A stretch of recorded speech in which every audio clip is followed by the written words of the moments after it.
þingveturinn að fara að byrja? Heldur þetta haldi út? Ég bara veit það ekki. Það var erfiðasta spurningin. Það bara, ég veit að það ekki margir allir sem vilja heyra það, en það ekki hægt að taka á móti öllum. Það bara liggur alveg fyrir. Innviðir samfélagsins, þeir bara þola það ekki. Þetta vandamáli, við erum ekki að byggja nú. Af hverju ekki að byggja nú? Ja, okay, það lóðamál? Já, ok, það lóðamál. Setjumst bara niður og gerum hlutina. Ekkert skrítið að vera svona hjónabandsráðgjafi í ríkisstjórnarsambandinu? Skólamáltíðir skulu vera gjaldfrjálsar.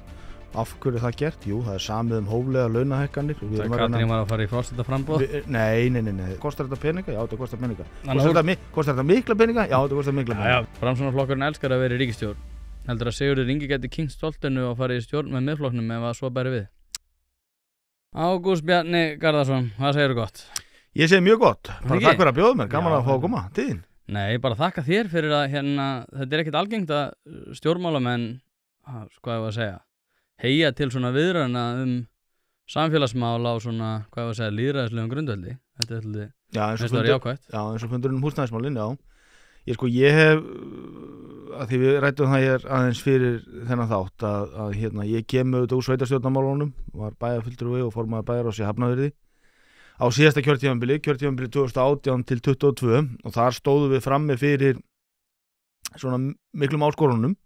Það var lítið búið að byggja í Hafnarfirði mörg árin þar og undan og það þurfti svolítið að spýta í lóna, þannig að húsnæðismál hafa og uppbygging íbúða fyrir fólk hafa svona verið hjartans mál hjá mér. Við lögðum mikla áherslu á þessi mál í aðdraganda kosninganna þá 2018.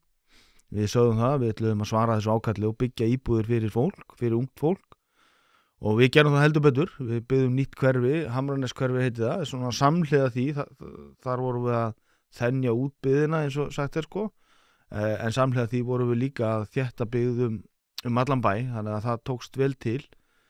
Síðan kem ég inn á þing og ég sá svona undir lok kjörtímabilsins sem sveitarstjórnarmaður í hvað stemdi, af því að við erum auðvitað, ég svona áttum á því, það ekki allir sem að átta sig á því hvað ég að tala þegar ég nefni svæðisskipulag höfuðborgarsvæðisins, en þegar ég fór að rýna þetta á sínum tíma þá sá ég það að Hafnarfjörður bara til að mynda, og við getum tekið önnur sveitarfélög sem að nákvæmlega sveitarfélög, að það ekkert meira byggingaland.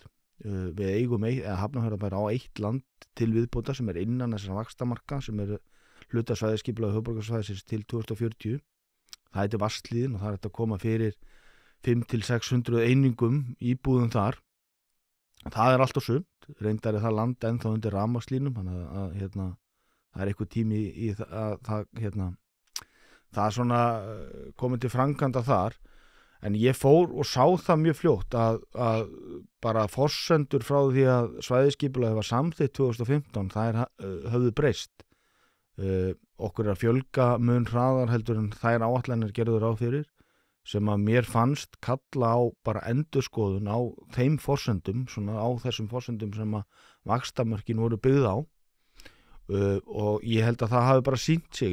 Við bókuðum meiri hlutin þá og mér minnir svona að allir flokkar í bæjarstjórn hafi nú tekið undir það í Hafnarfirði að það þyrfti að hefja samtal innan svæðisskipulagsnefndar einmitt útvíkkun vaxtamarka, en þó með skynsamlegum hætti, vegna þess að ég hef sagt það hvar sem ég kem og ræði þessi mál að svæðisskipulagið og svo hugmyndafræði sem að þar liggur að baki mjög góð og við höfum að ríghalda í hana, en þegar forsendur breytast eins og augljóst að hafa hefur gerst, að þá kalla það auðvitað á það að sveitarfélögin setjist niður og endurskoði sínar áætlanir eða sitt skipulag. Og mér fannst það svona, ef við tölum aðeins fundin, að ég var svona aðeins að reyna að ýta við þessum málum, að því mér hefur fundist allt of mikið bera á því umræðunni að aðilar séu svona allir hver í sínu horni. Þarna var ég með iðnaðinn, ég var með verkalýðsforustuna, ég var með aðila sem eru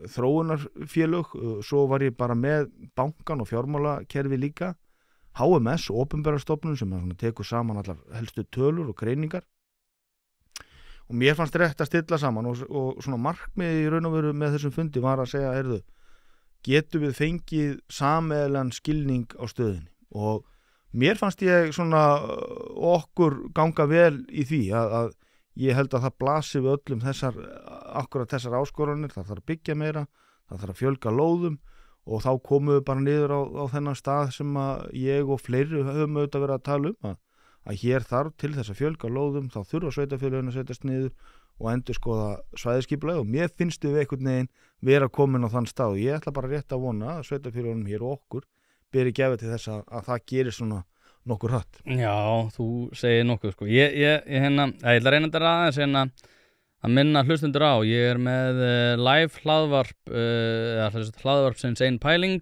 þann 24. september næstkomandi þar sem að ég, Heiðar Guðjónsson og Þórður Pálsson ætlum að ræða saman meðal annars örugglega efnahagsmálin varðar þessi mál. Það verður í mínigarðinum 24. september næstkomandi. Ég ætla að setja hlekk sem getið meldað ykkur á Facebook. Þið getið líka í gegnum mig pantað borð ef þið viljið endilega vera búin að tryggja ykkur sæti sem að einhverjir eru búin nú þegar að gera, þannig að ef þið viljið gera það þá sendið þið á mig línu, það er frítt inn en einnig vil ég minna á það að þið eru bara að hlusta á bút úr þessu hlaðvarpi ef þið eruð ekki á áskriftarvefnum sem er paradus.is/einpæling. En sko, þú málar upp þessa fallegu mynd eins og að fólk hafi almennt séð verið eitthvað ósámála það við hvað við vildum eða að hverju við vildum stefna. Við erum búin að vita það í mjög langan tíma að við þyrftum viðbótar húsnæði. Og sko, núna við erum að tala saman núna það bil klukkutíma eftir að Ásgeir hélt fund þar sem að hann útskýrði fyrir þjóðinni af hverju hann ætlaði að halda í 9,25% stýrivexti. Sko, við erum að sjá tvöföldun á samgöngum. Við erum að sjá þreföldun á listamannalaunum. Mér finnst reynda bara almennt séð hjá stjórnmálamönnum undanfarið ekkert vera farið inn einar aðgerðin nema þessi komið inn með einhvers konar tvöföldun á einhvers konar fjármagni. 80 milljarðar í kjarasamningarnir eru samt virðast alltaf bresta út af því að verðbólgan er ekki að hjaðna. Ég er svona á þeirri línu, svona eins og Milton Friedman, að það er stjórnmálamönnum að kenna ef að verðbólgan fer úr böndunum. Sko, þegar þú heyrir þessu tölur og þegar þú leggst á kottan hugsa með þig bara sko, djöfull, eittu við miklum peningum í dag, hugsar aldrei bara svona, er ég vandamálið? Þú veist, sérðu það fyrir þér að svona, þið getið hugsa sko, kannski sérstaklega líka en að framsóknarmenn. Þannig að eyði peningum, skilur þú heyrst þessa klísju hjá mokkamönnunum og öllum það að framsóknarmenn sé eyða miklum peningum. En er ekki sannleikskorn í þeim efnum? Þú veist, núna til þess bara skólagögn, annað dæmi, tvöföldin í þeim, það er alltaf tvöföldin. Já, en ég hafi ekki sjálfstæðismenn verið með fjármálaráðuneyti. Jú, þú alveg frá 2013. En ég ætla nú samt að segja að því hún nefnir verðbólguna, þegar verðbólgan var hvað hæst, þá var hún yfir 10% og hún er núna, hún fór nú undir 5% fyrir hvað í maí, hækkaði lítilega og er komin í 6%. Þannig að hún hefur vissulega verið á niðurleið og ég vonast auðvitað til þess að svo verði.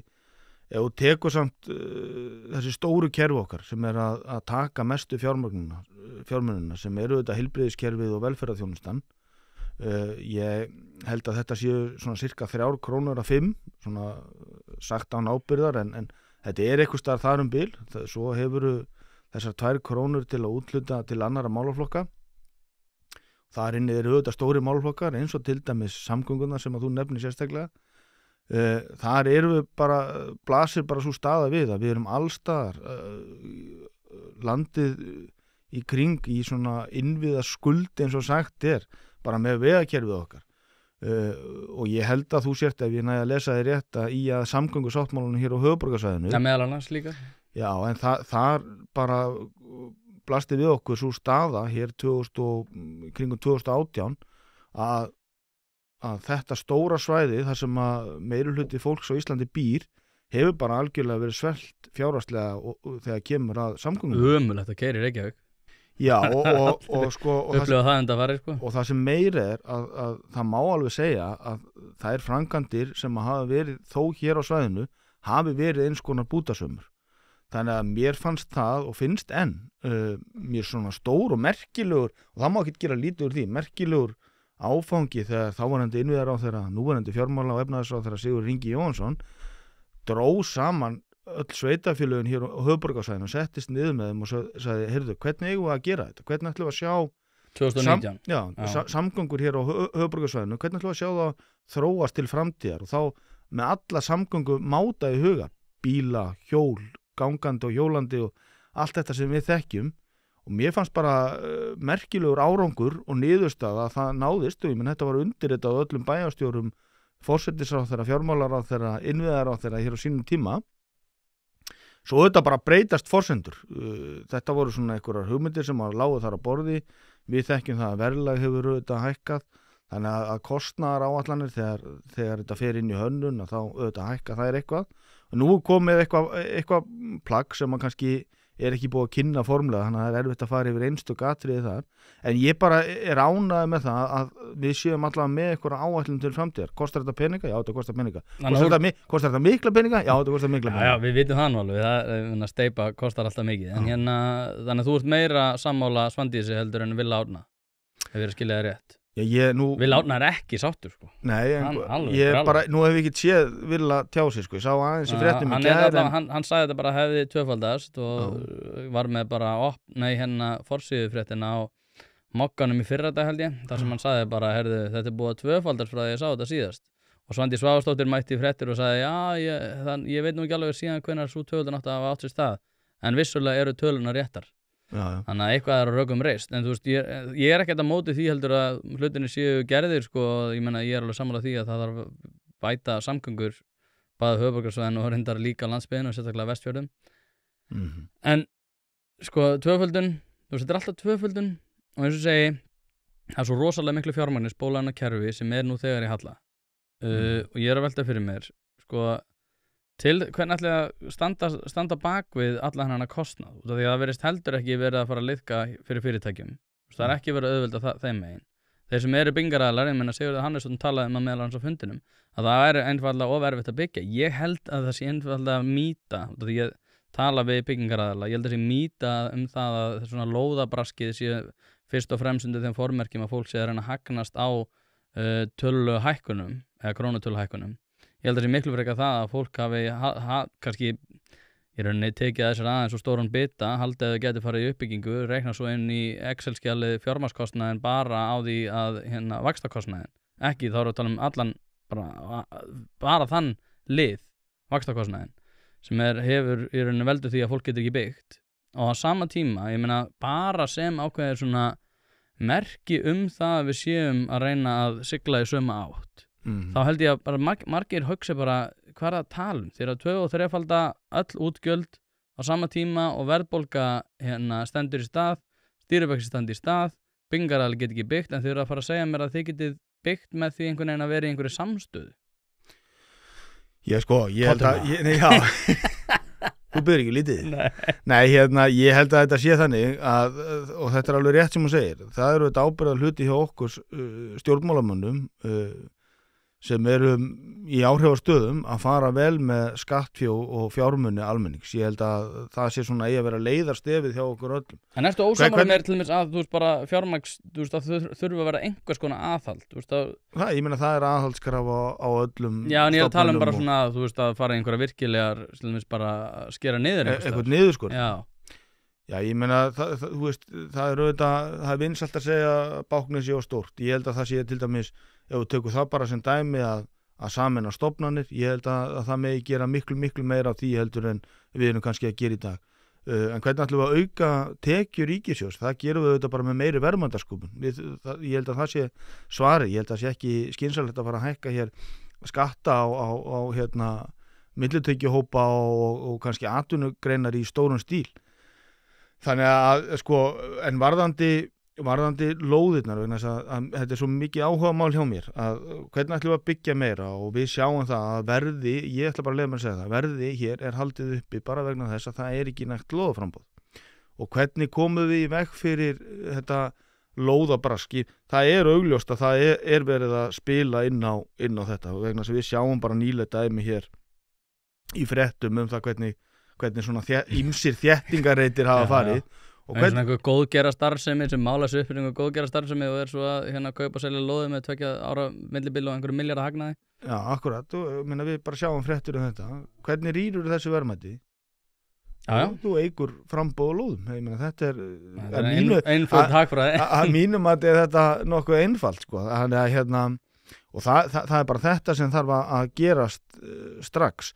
Hins vegar er alveg sammála þér. Ég meina, við þurfum að sýna ykkur að skynsemi með opinbert fé. Hvar ætlum við að skera niður er alltaf spurt og það er talað báknið hér og þar og að við séum að þenja út báknið. Sko, hvað er þínum að þið mætti skera niður? Já, er einhver svona stofnun sem ég segi sko, það mætti fara betur í stofnanir, hvort að við getum það sé ykkur farinir ráðuneytin, hvort að sé ykkur samlegar áhrif á milli þeirra stofnunar sem heyri undir ykkur tiltekin ráðuneyti. Ég held að það sé mikill hagur í því. Ég hef sjálfur verið með þingsályktunartillögu svona klasasamstarf opinberra stofnana, þar sem að þú ert með þá margar svona litlar stofnanir undir sama þaki. Það spara sko tölvukerfi, húsnæðiskostnað, mötuneyti, síma, allt þetta, öll þessi litlu atriði sem eru hér út allt samfélag, hjá þessum litlu aðilum. Ég held að við getum gert miklu betur þar.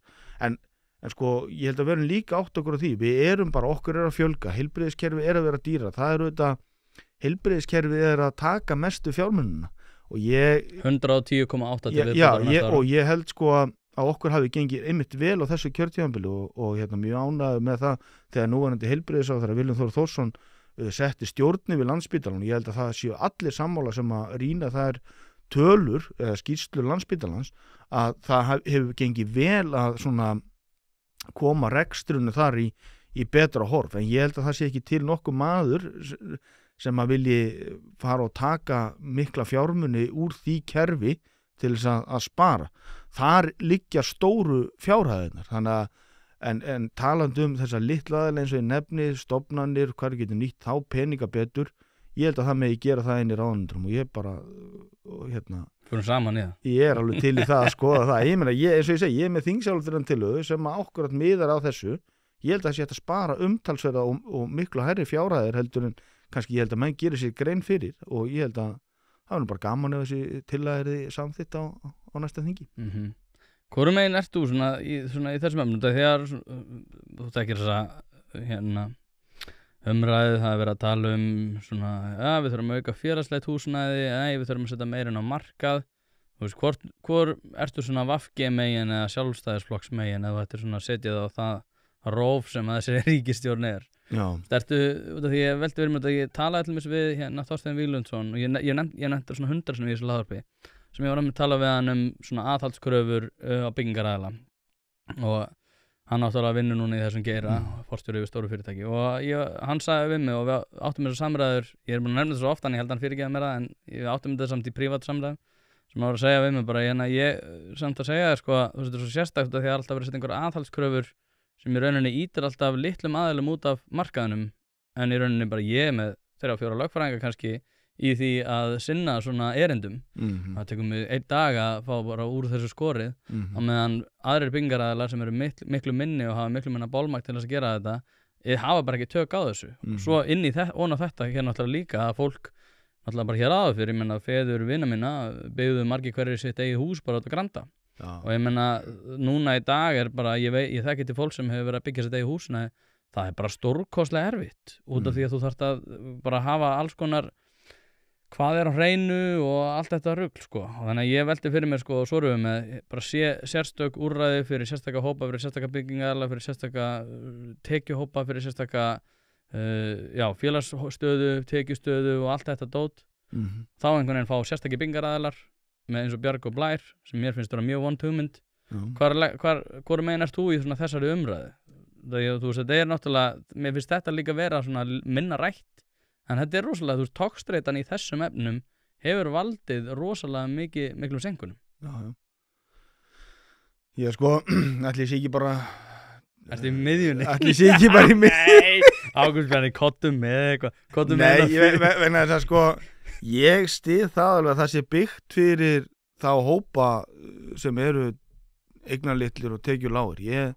Ég held að ég er ekki sammála því að Bjarg og Blær og Bríet og hvað þessi félög öll nú heita að þau séu vond hugmynd. Ég held að þau séu bara mikilvægt en þau með ekkert koma á kostnað hins, skilurðu mig sko. En þau gera það út af því að þau eru aðfangskostnaður, þeir eru fjármagnskostnaður, þeir eru kostnaður Já, og ég aðföng meina, og mannafli sem Já. væru ellegar að fara í aðrar uppbyggingar. Já, en Það er bara óháð því hvort að okkur líkar að betur að verð, þá er þetta að koma niður á öðrum uppbyggingum. En við höfum alltaf bara í gegnum tíðina verið að gera eitthvað á þessum nótum.